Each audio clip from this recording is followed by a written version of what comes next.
Hello sisters, welcome to my channel. My name is Quincy and I own a company called PCOS Chicks. So I am a health coach. I am personal trainer certified and I also have my nutrition certification. So that's really my main specialty is nutrition.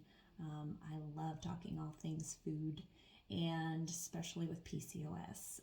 As we know, we have a lot of issues with PCOS. We may have some stomach stuff, we have weight gain, trouble losing weight, and acne on the face, etc. So I really like to dive into that. So please watch my series. I'm calling it Cyster Sunday. I'm going to post a video every Sunday, and we'll talk all things PCOS. So if you have any questions or want things answered, when it comes to diet, when it comes to exercise, that kind of thing, please post below and I will try to answer those for you in a video coming up. So let's get started. Today, I actually just want to tell you my personal story with having PCOS. So we'll start from the beginning. I'll kind of bring you through how I am and how I came to the point I am today. So it all started, we'll start from the beginning. When I was 14, I started my menstrual cycle. So that's pretty late for a young girl to have their period. Most of my friends already had their period, and I'm sure you all have kind of a similar story of starting later in life. So I started my period. It was the summer before my freshman year of going to high school, and I wouldn't have another period for about 6 months or so. And at that time I was very lean. I was always a runner, or started running when I was young. And so I was probably at the time, I was like 5'5" and maybe 100 pounds.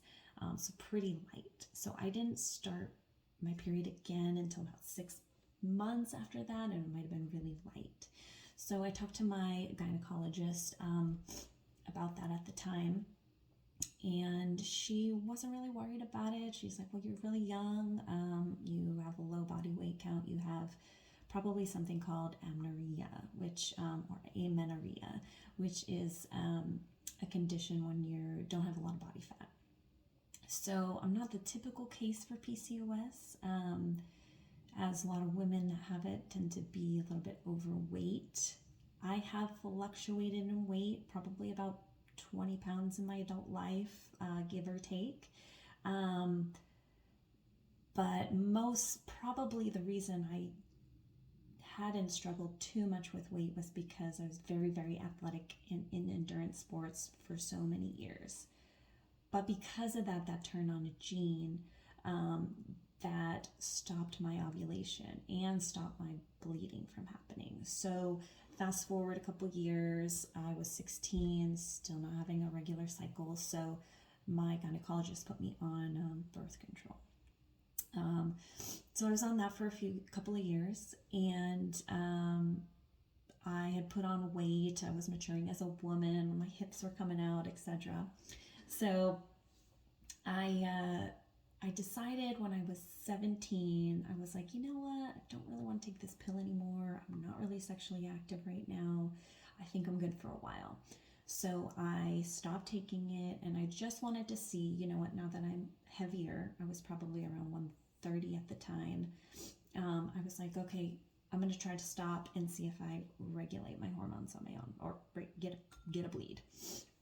So when I went to freshman year in college without birth control, decided at the end of that year that maybe that summer, this isn't working for me. I'm still not getting a period. So I talked to the doctors, and she was like, okay, you're not getting periods, so my only other suggestion is put you on birth control.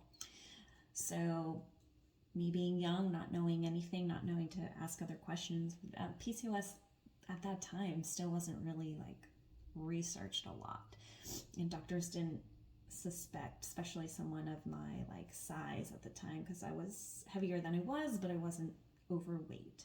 So they put me on birth control. So let's fast forward.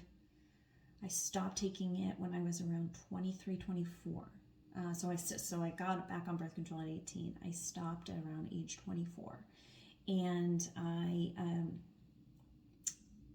tried to get it again. I tried to slow my roll as far as running a lot and talk to the doctors, and I'm like, hey, I'm not as active as I used to be, and I'm still not getting a period.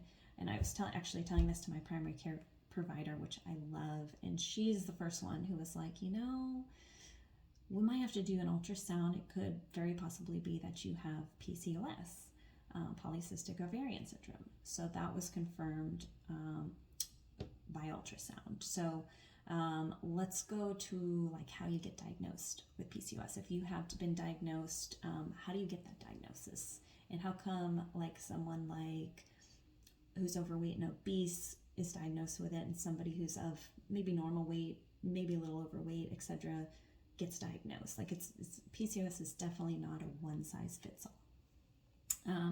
So in order to get diagnosed with PCOS, you have to go through the Rotterdam criteria. So there's three, so you have to have two of the three symptoms in the Rotterdam criteria. So one is having hyperandrogens, so you may have a high level of testosterone or levels of male hormones in your body. And that can be shown also facially. You might have like more hair growth on your chin, on your mustache area. You might have male pattern balding. That's more hirsutism.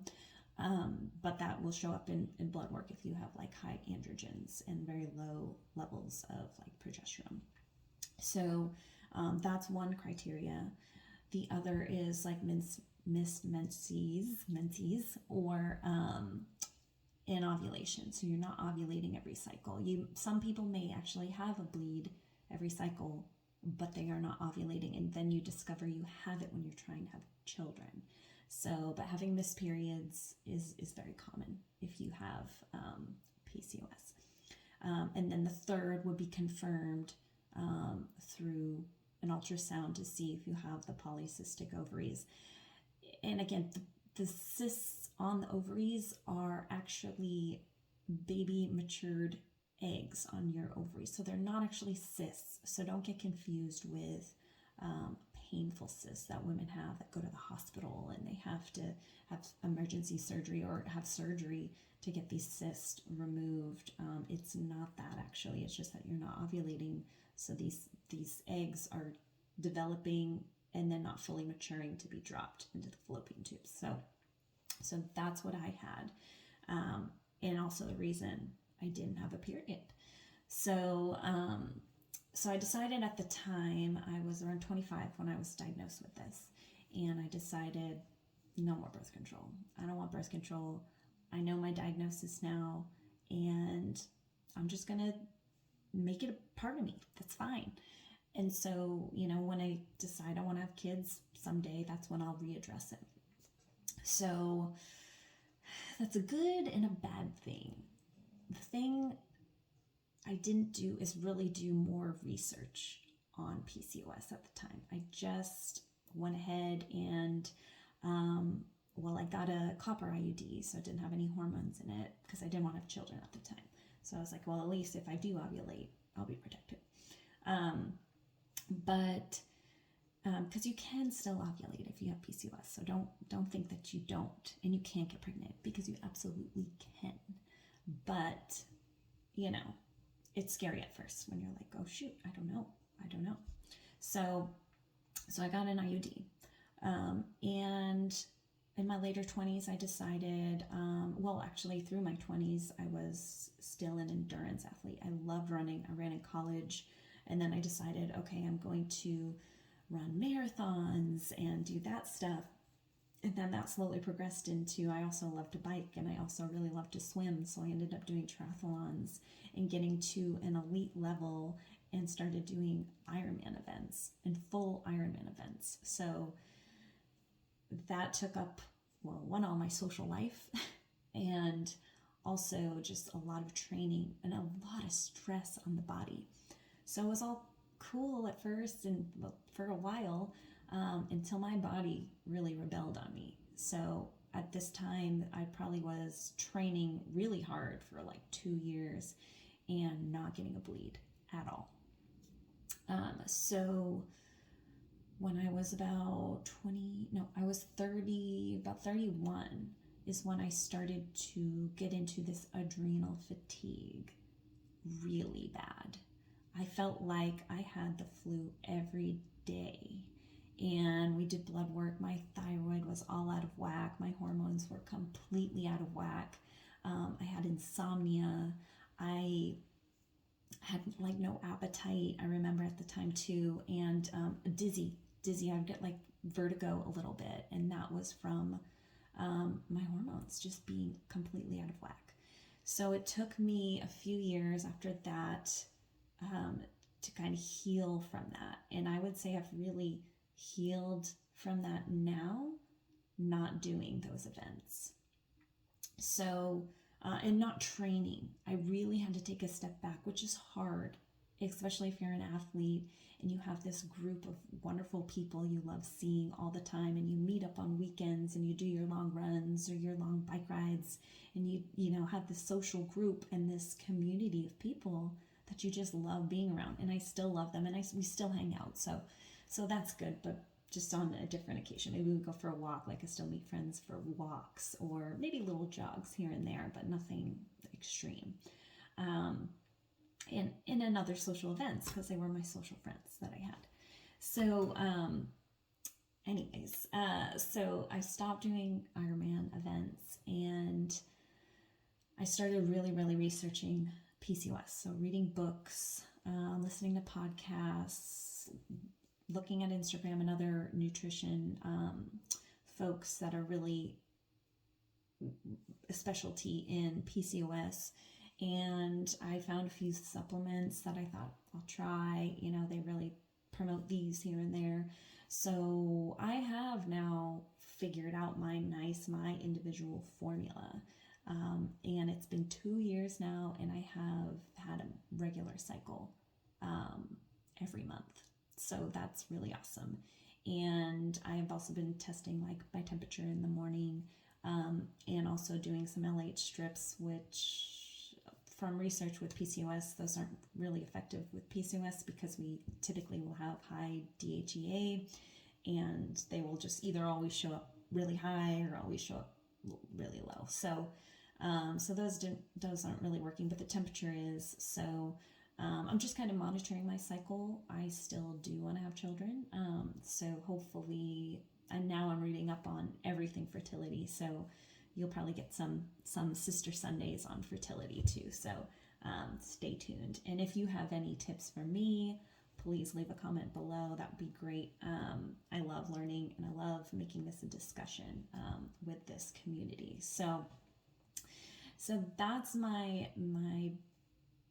me in a nutshell as far as PCOS and where I have. And so my goals right now, since I have been such a structured person, I hired coaches. I would hire nutrition coaches for myself. I've learned a lot and spent a lot of money on myself in the last 10 years. So I know I can help you or anybody that wants to lose weight. I can teach you those structures, those ways to log your food, the exercise right for PCOS, and that kind of thing to really help you if that is something you're interested in.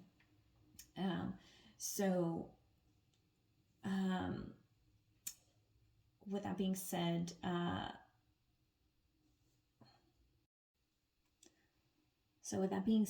if you have any questions, have a topic you want me to talk about, I think next Sunday I'm going to talk about resources if you are new to PCOS, what you can find on like books and podcasts and stuff like that I would highly recommend you start listening to or reading about to really kind of educate yourself on PCOS.